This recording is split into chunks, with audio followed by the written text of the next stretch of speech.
All right, guys, thank you so much for tuning in today. I am super excited for this interview. I have one of my colleagues and friends, Chris Piechocki, and I actually have the pleasure of being able to work side by side with Chris for a couple of years in our Jersey City office.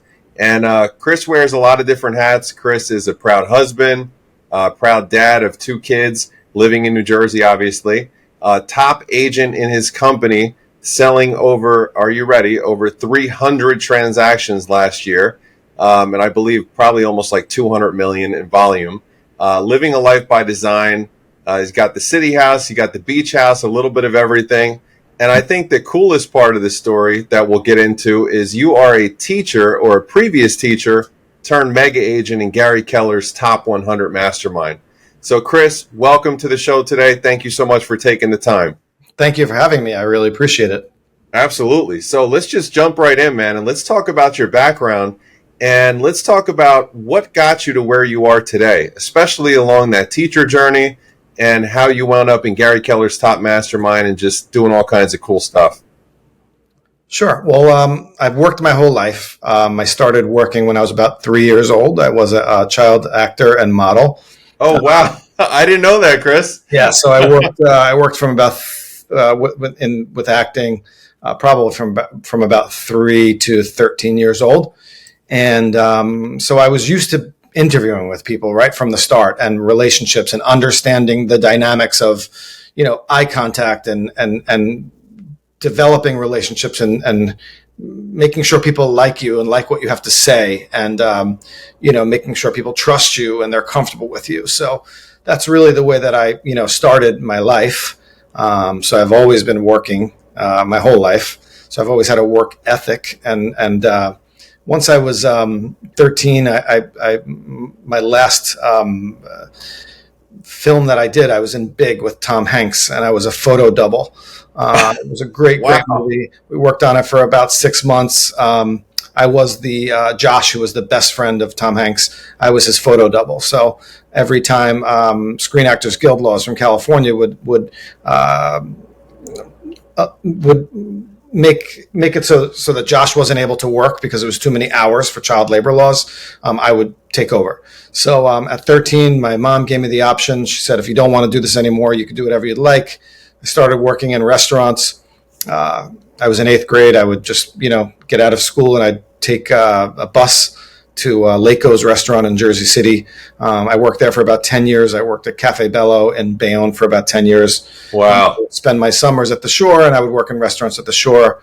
Met so many people, definitely without realizing it began my sphere of influence, with building my business and relationships and people, and contacts. And from there, I went to college, and I was finishing college around 20 years old. And this is a pretty crazy story, but I was finishing college around 21 years old, and I was working in the restaurant, and I needed an internship because I was going for media arts, film, radio, video, things like that. And I didn't know what I was going to do, but I knew that I wanted to take my previous career of acting, and I wanted to go on the other side of the camera. So that's why I took media arts. I wanted to do like production and things like that. Mm-hmm. So I was working at lunch in Cafe Bello in Bayonne, and I needed an internship like that week, and I couldn't find one.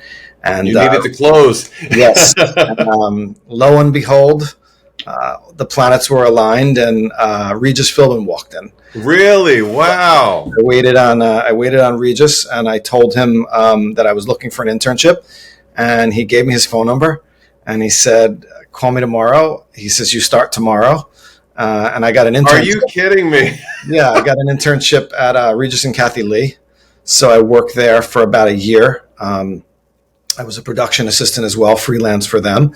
And then I started to work. I needed like a full-time job because it was only part-time. So I applied to the audience department at the Montel Williams show, where I worked for about 3 years. And then that was tons of fun. I met so many amazing people, and it was a lot of fun. Commuting was a bit much. I knew that it was not going to be a career that I wanted to do for my entire life, but I always was a firm believer in you try a little bit of everything, and it will bring you to your path or your destiny where you're supposed to be. I ended up there as an associate producer. And my last day at the Montel Williams show was September 11, 2001. Oh my God! Wow. I was on my way into the city, and I said, if I can make it home alive. I mean, I wasn't in any imminent danger or anything. It was just obviously the world was, and rough day, to say the least. Major crisis. Said if I could ever make it home, I want to do something that I can, give back to humanity, and just I don't really need to work in an industry that, it's people can be very selfish in television, and it's a rough career. One show goes off the air, and you have 100 people looking for a job. So I started teaching in Jersey City special needs children, and I taught for about 13 years. Wow! And I taught children, inner city children with major behavior problems, emotional problems, things like that. And I absolutely loved it. It was so much fun, just being close to home, helping children, helping people. Becoming friends with many of the teachers there. And at the same time, I was able to still work in the restaurant, which I really loved. And the first year that I began teaching, I didn't know what I wanted to do at 2:45 because, I was only about 26 years old. Most of my friends were working until 7, 8 o'clock at night in New York City. And I would get home and there would really be nothing for me to do. So I said, why don't I get my real estate license? My mom had a real estate license. She looked like she was really having fun. I saw the paychecks were great.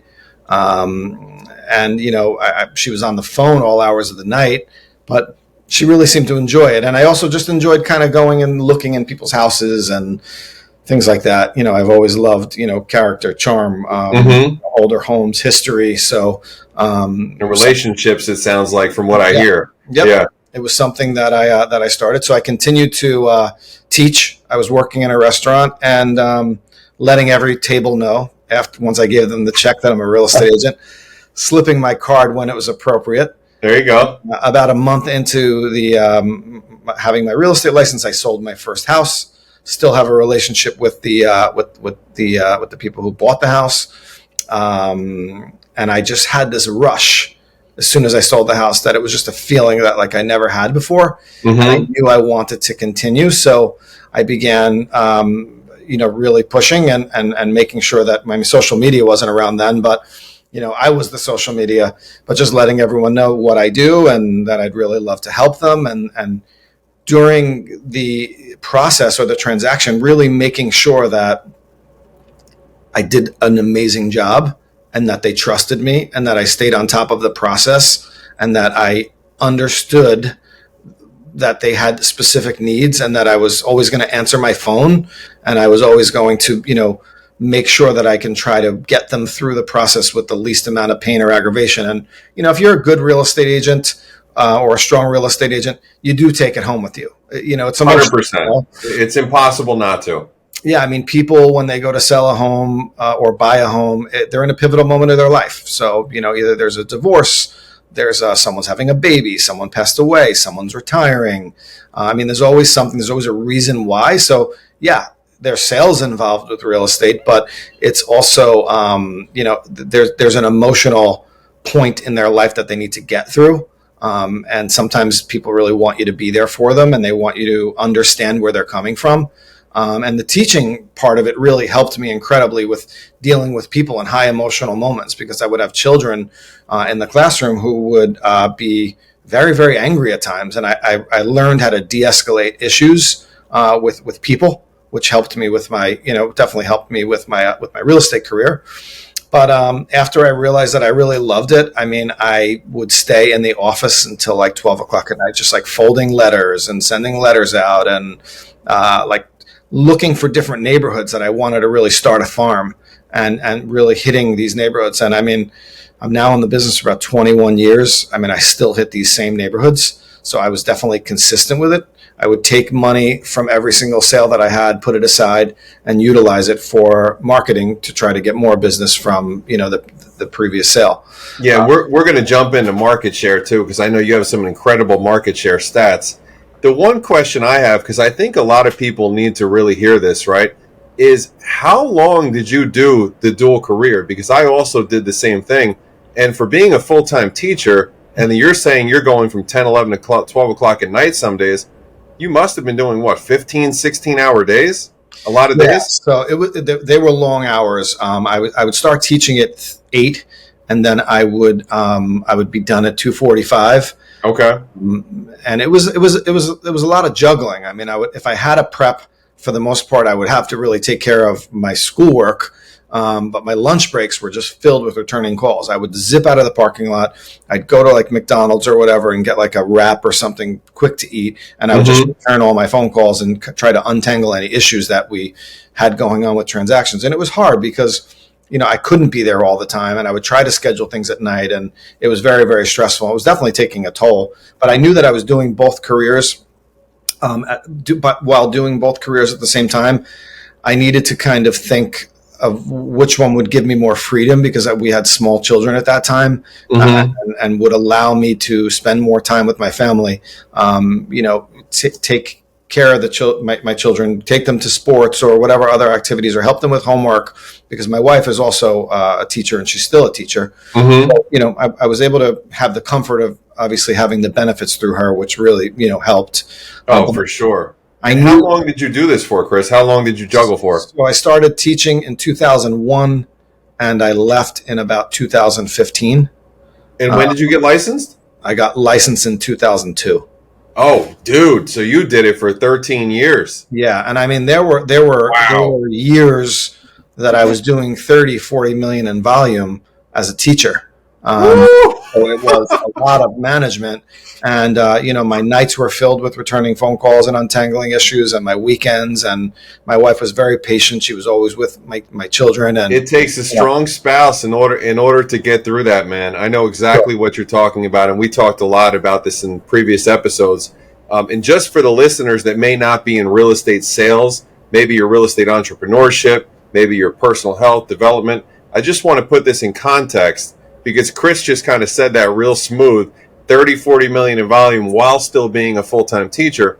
Most agents never get to that level of volume, and that's anywhere between 50 to 90 transactions, depending on what market you're in. So how did you juggle that much for that long, Chris? Like, at what point did you realize that you were going to need leverage, or at what point did you decide, okay, I'm going to have to make a decision, and I'm going to have to pivot in order to continue the trajectory that you're on? Because obviously now, you're in a completely different place in life. Sure. So, it was, I knew that I needed to make the decision, but I was really afraid of taking the plunge. I knew that with my teaching salary, that if I could sell one more house a month, the time from the time frame that I had between 8 and 3, and that's only one a month, that I would be able to make my salary. But there was still that security of retirement, and, and the benefits that I had, and, just who knows if the market would crash. Unfortunately, the decision that I was kind of forced into making the decision, but I knew I needed to make it anyway. In 2015, my only sibling, my brother, my best friend, was diagnosed with brain cancer. Oh, man. And, I had to make the decision to give something up so that I could spend he was given 2 years, to live.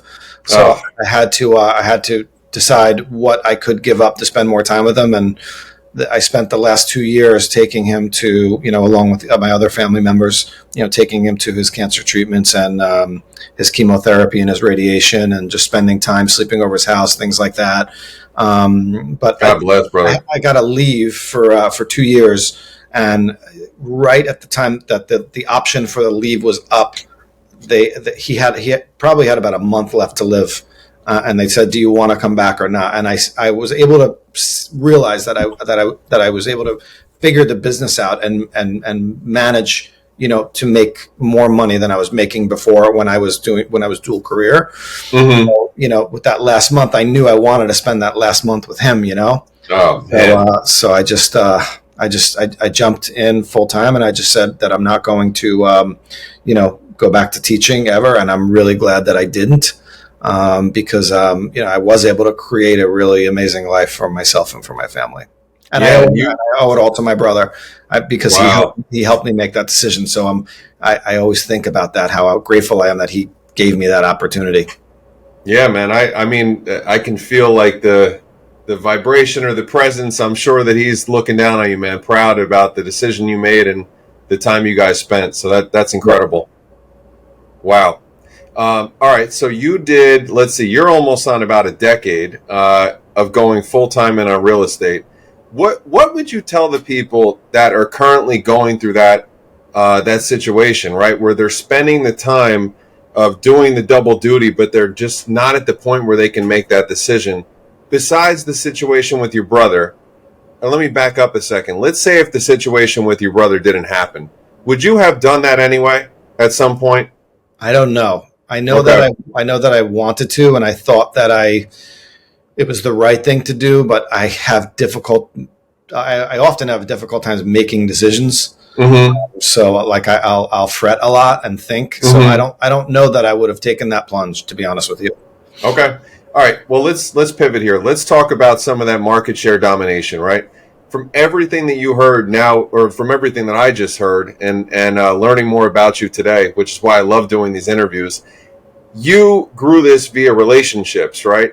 But Mhm. you grew this not with like a little like small boat. You grew this with like a yacht or a cruise ship where you Right. had relationships in all these different buckets. You had the teaching, you had the show business, you had the cafes, the restaurants, which is why you have this massive sphere, right? Where did you realize, or what point did you realize that it was time to double down and start choking out market share? Because if I'm not mistaken, depending on the area, and you dominate in Hudson County, but in a lot of areas, like you might be up to 20-30% market share, which is unheard of. What strategies did you use to really just like nail that home and make sure that you were looked at as the mayor of the city, or the mayor of the area, for that lack of a better term? Sure. So I mean, any piece of business that we would get through our sphere, depending on the town that it would land in, we would always make sure that we would try to get more business from that piece of business, whether it be through a mailer or a phone call or a conversation or an open house. That would be the sole purpose, to continue to grow our business around any, previous listings or sales that we had in that neighborhood. By calling ourselves the neighborhood specialist, or the marketing specialist or a listing Mm-hmm. specialist. You can call yourself whatever you want in the career. And Exactly. people that aren't in the business, they read it and they think, wow, they're the specialist, right? So Yep. you really just need to be, creative with your words, and make sure that you can back yourself up with conversations as well. And, I always tried to be that person that, stayed very educated in my industry. Mm-hmm. And I always want my sphere of influence, or my advocates, or my circle of clients, to understand that they can call me at any time, and I'm going to be able to just rattle off what's going on with the market, what's going on with the interest rates, what is the temperature in each town. So I do a lot of studying, and reading about the market economics, things like that. And I've been through all these cycles already now, 21 years into the business, so I know what's coming, and I know how to handle and to navigate the business. But I think I answered your question, but I think it's really been about conversations, and to make sure that you are the specialist in each neighborhood, and that you let everyone know that, and that I was that guy that if I had a friend that also had their license and they got the listing, I would say, what did I do wrong? What could I have said? So I always made sure that I cover all my bases with my clients, and let them know that I am their person, their guy, and that I want to be the one to help them if there's ever any opportunities. And I promise them that I am going to, really take really good care of them, and that they can trust me, and that I'm going to get them to the finish line with the least amount of stress or aggravation as possible. Well, and I think that another code that we kind of just cracked is a lot of people get to the point of 40 to 50 deals, right? I think that anybody can get to 40 to 50 deals if they show up and they treat this as a profession. They put the work in, maybe they get some coaching, they join the right company. There's very few that get from 50 to 100, right?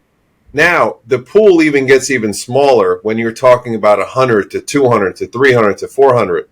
What I've noticed just from the outside looking in is a lot of the folks that get to that point of, let's say, 100 to 200, they start to act as, I don't do that. Or they start to act like, I won't do that, or I don't go on appointments, or I won't go and pick up the phone anymore. So what I'm hearing is that a large majority of the reason why you have this massive market share, you're still taking the calls. You still know what's going on in the market. Correct me if I'm wrong, but like if I told you I have a listing for you in Bergen, in Bayonne at 4 o'clock, can you go sign it? You're probably going to sign the listing, right? 100%. Yes. So how have you stayed grounded, man? Like I know you're not come from a big ego. You're very connected. You're very relatable. You're very easy to talk to. What have you? Is it just your upbringing, or what have you helped to stay, like just keep yourself there and be present for people? So, I mean, I think it's the passion. I think I love what I do. I think I've seen um, the reward of being able to help people and build those relationships, and the satisfaction that I get after the closing's over. And like I had a woman last week. She was 92 years old. When we started, with the listing appointment, they really didn't trust anyone. We took incredible care of her. We even drove her to the closing. So it's things like that. Like I need to be involved. Like I can't just, leverage is one thing, but you should only leverage specific parts of your business. 100%. The contact and the relationship, and the involvement, and utilizing all of your professional tools that you have, and navigating the process as an agent along with your clients, I think is very important. And what I've done, what was important to me, once my business started to grow, was to step back, not have to worry about the marketing, not have to worry about the paperwork. I'm primarily a listing agent. I do work with buyers, from my sphere, family members and friends, or longtime clients. But I've created my business purposefully to allow myself to just go to the listing appointment, just shake their hands, just give them advice, be alongside of them. I never go to a listing appointment and try to shove paperwork down anyone's throat. I just like to provide advice, go to the appointment, pair with my clients, develop their relationship, make sure all of their questions are answered. And then that's the way the entire process is. So Jaylene from my team, she handles the transaction. So she's more keeping everything on track and paperwork and things like that. So I know where everything is because we have like weekly meetings.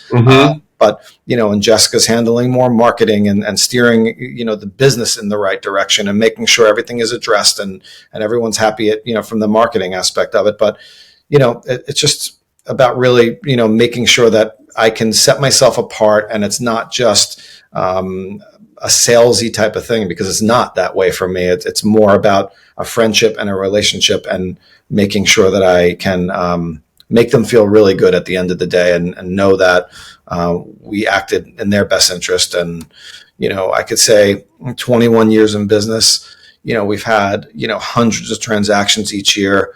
I mean, I've never, ever had one mark on my license. I've never done anything dishonest where, I screwed someone over, or, I had to go to court or anything like that.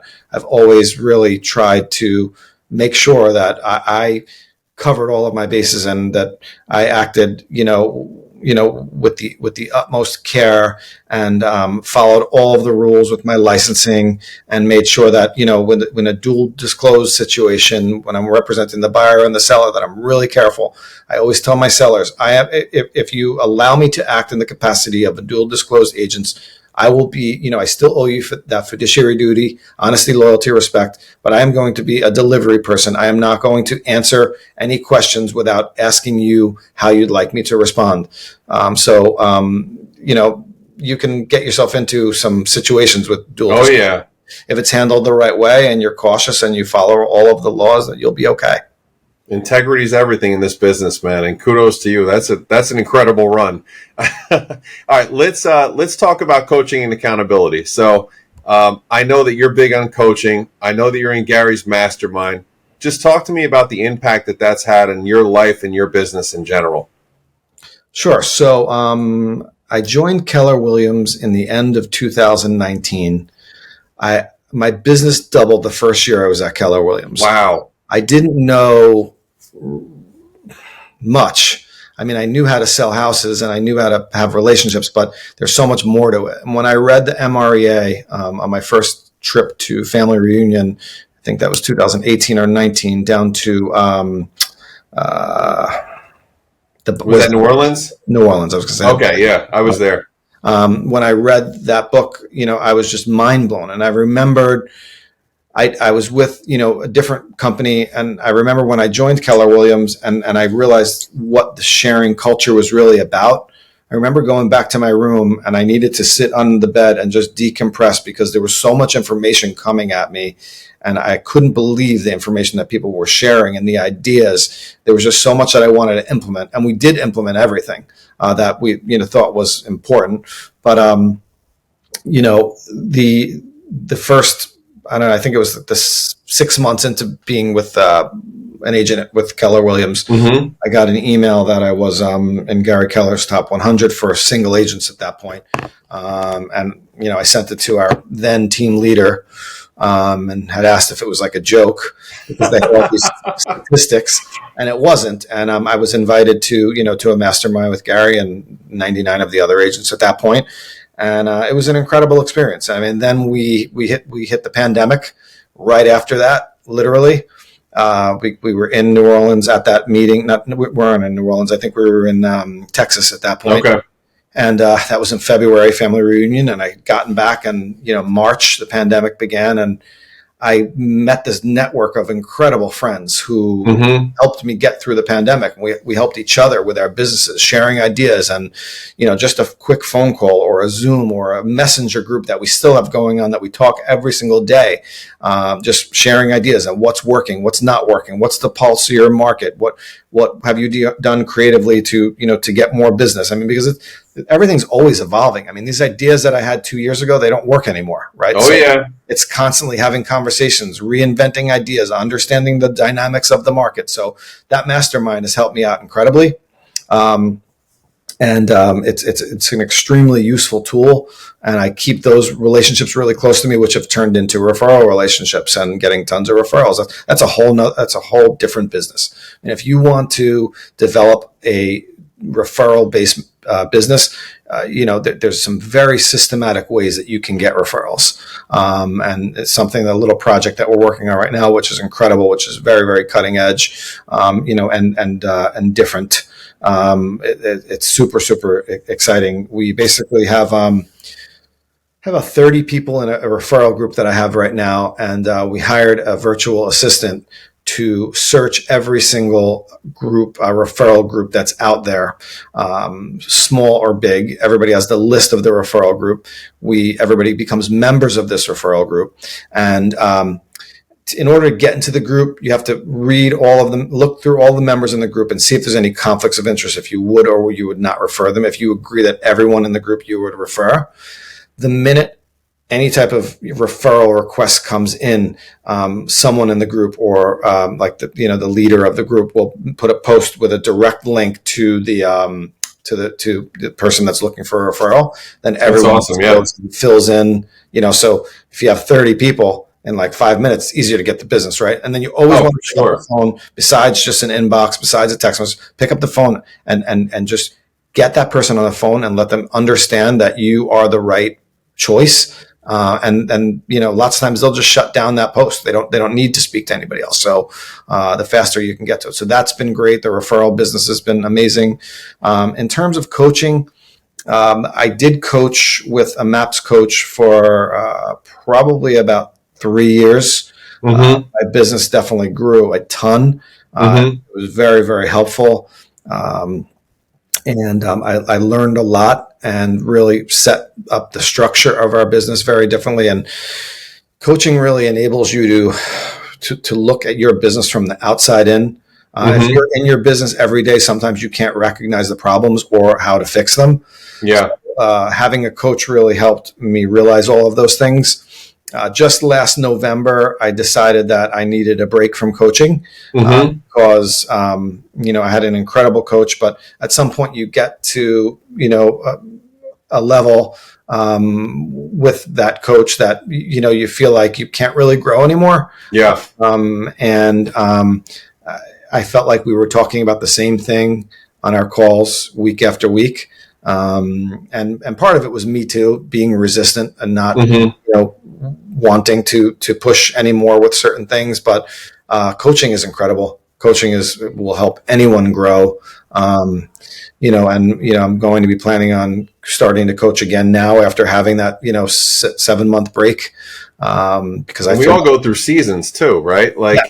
Depending on where you are in life, you need a different thing. Like right now, I'm considering, okay, what's the best thing, what I need to make sure that I'm in a position to crush 2024? And that might be more of somebody that's focused on the health and wellness or the lifestyle or the balance. But then somebody else, if you're talking to the Chris Piechocki from 10 years ago, you need the person that's ready to charge the storm. But now you're more strategic and you're getting ready to go from 3 to 4 to 500, but mostly via relationship. So I think it just comes down to seasons. All right. I want to pivot a second, and obviously change is the theme here, right? And the market has stopped many people in their tracks over the course of the last 3 to 6 months. There's a lot of agents that have either gotten out of the business. There's a lot of brokerages that unfortunately are not going to make it in the coming months, especially in the coming year. What are you guys doing to pivot? And I don't hear any fear in your voice whatsoever, which I'm not surprised by.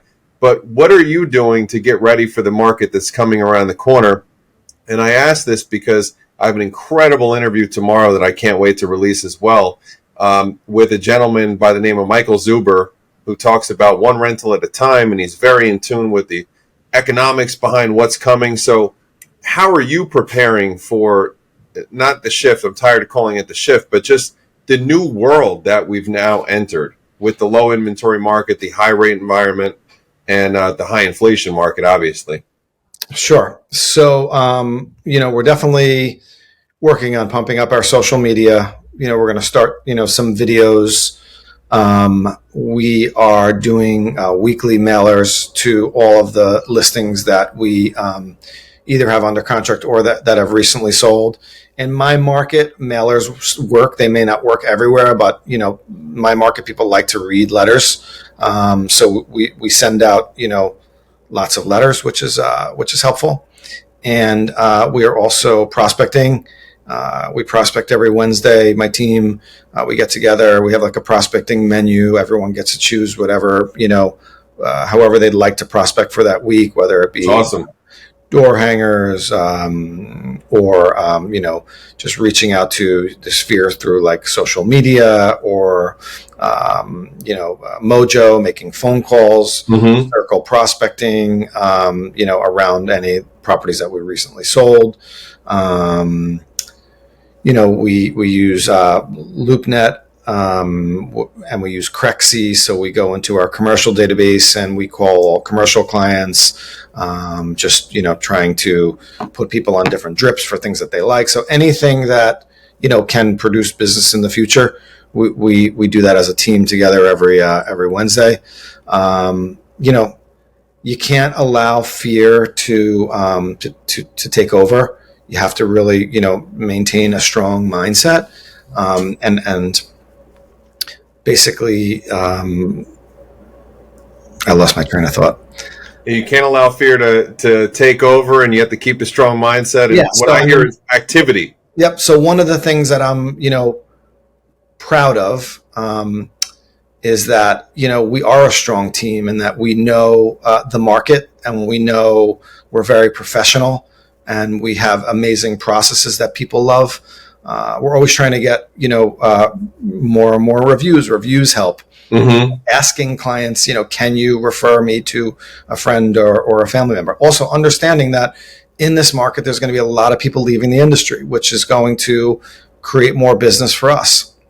And in a market that is more challenging, who do you think that the clients are going to want to work with? They're going to want to work with people with the most experience. So 100%. Cousins, nephews, uncles that had their real estate licenses, during the pandemic. Yeah.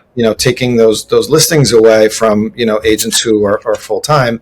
That's they're going to be, giving their licenses back. So the market will open up and you will get more business, but, also working on a referral business and working on those referral relationships is super important. And one other thing that we do in our business, which I love, is we have a group of advocates. So, if you look through your transactions from the past 5 years, or you look through your cell phone database, who are the people that trust you enough to send you business? We keep in touch with our advocates. We probably have about 150 people that, we send quarterly gifts to, and we email them and we call them and we text them. And, because we have relationships with them, and, they take really good care of us, and we take really good care of them. But, you have to think about who are the advocates in your business, who are the advocates in your world that you can become closer with, so that, when they do need any help with real estate, or their friends or family do, that you're the first person that they think of. Just sitting there watching TV, eating ice cream isn't going to get you that business. You really have to be aggressive and work hard and stay on top of things. So be intentional. All right. So as we go into our final question, before I go to my three little wrap ups here, I think you're the person that's best suited to address this question, but speak to the new agent or the new entrepreneur, the person that's just getting in business, that is just so motivated to go out and crush it. And they say that no matter what, they're going to make this the best decade of their life, or in 5 years, they're going to be Chris Piechocki. Speak to that person. What kind of advice would you tell them that they're just getting started? They just need the right path to get on. Sure. Well, I would tell them they need the right company.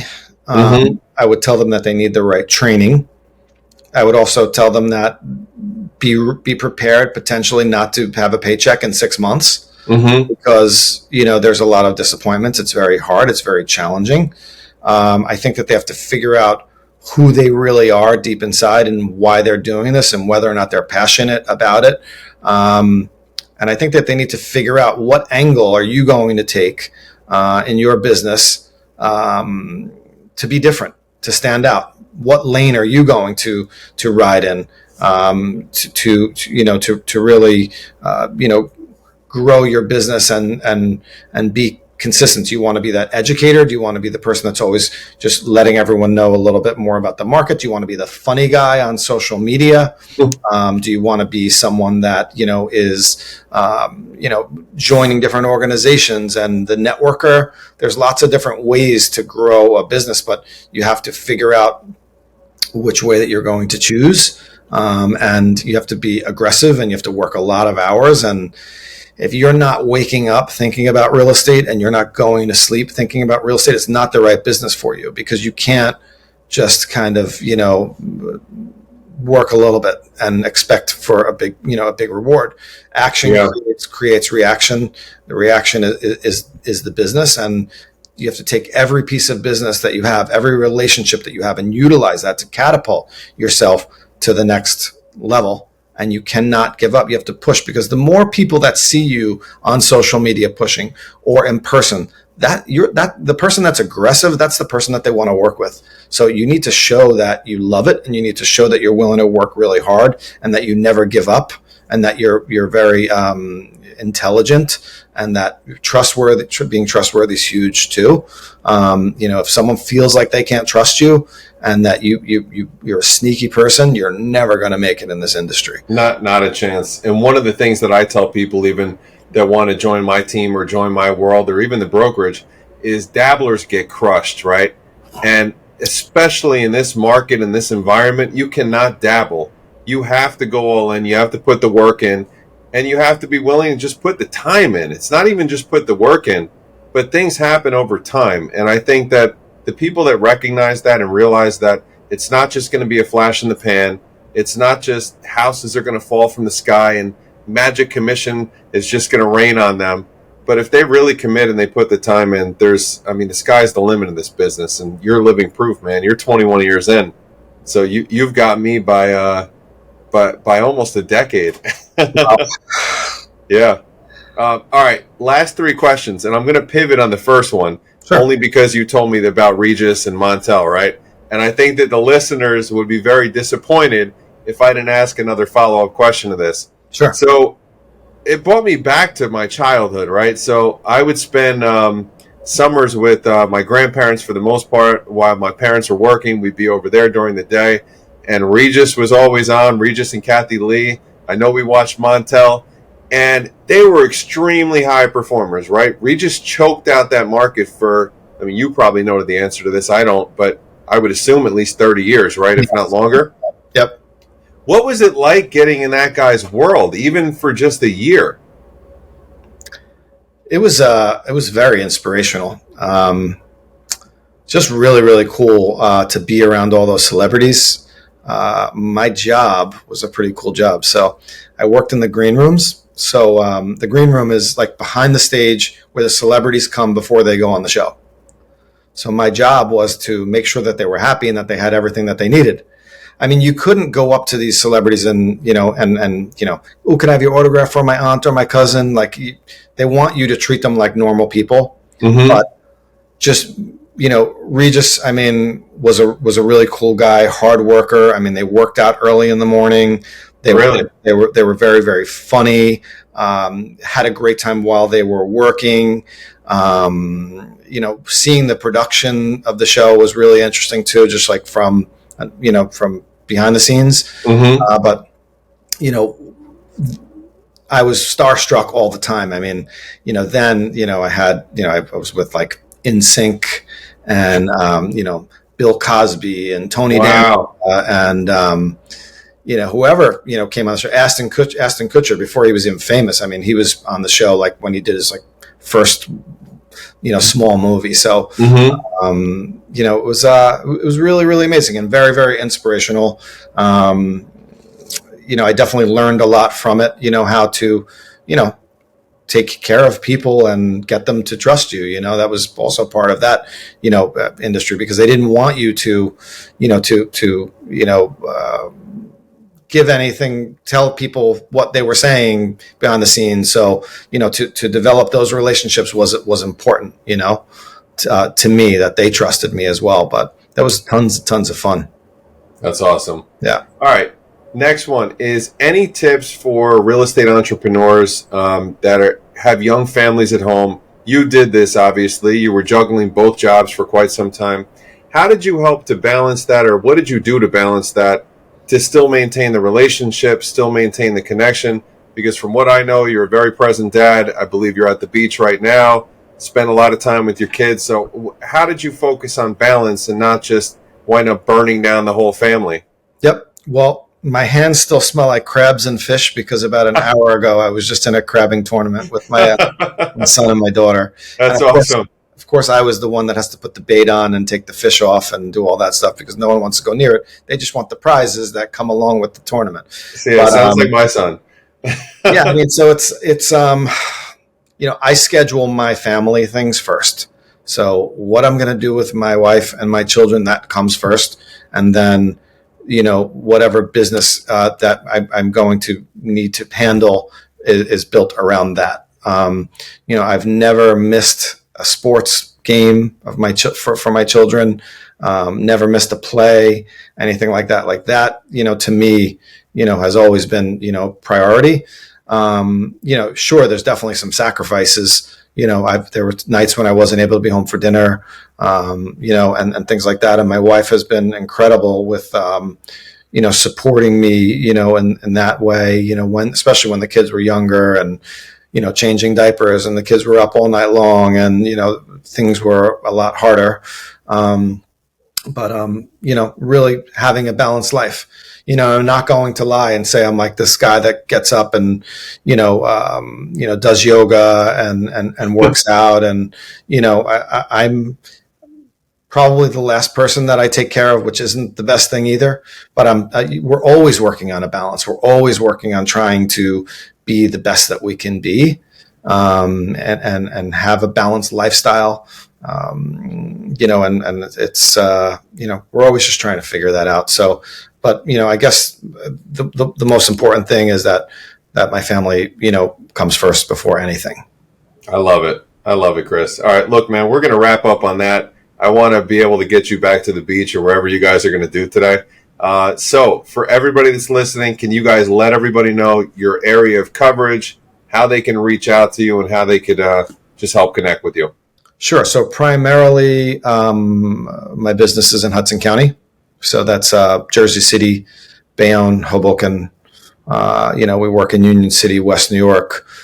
We do cover Monmouth County. When I am at the beach, I try not to work, but we also cover Ocean County. We're listing something down here within the next couple of weeks. Nice. And Essex County, we work in. We are utilizing the Keller Williams network for expansion.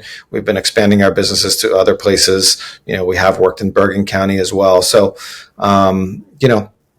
we're definitely listing heavy, but we also work with buyers. We have some buyers agents on our team. We have about 11 people on our team. 6 of them are buyers agents. So we do cover all different areas.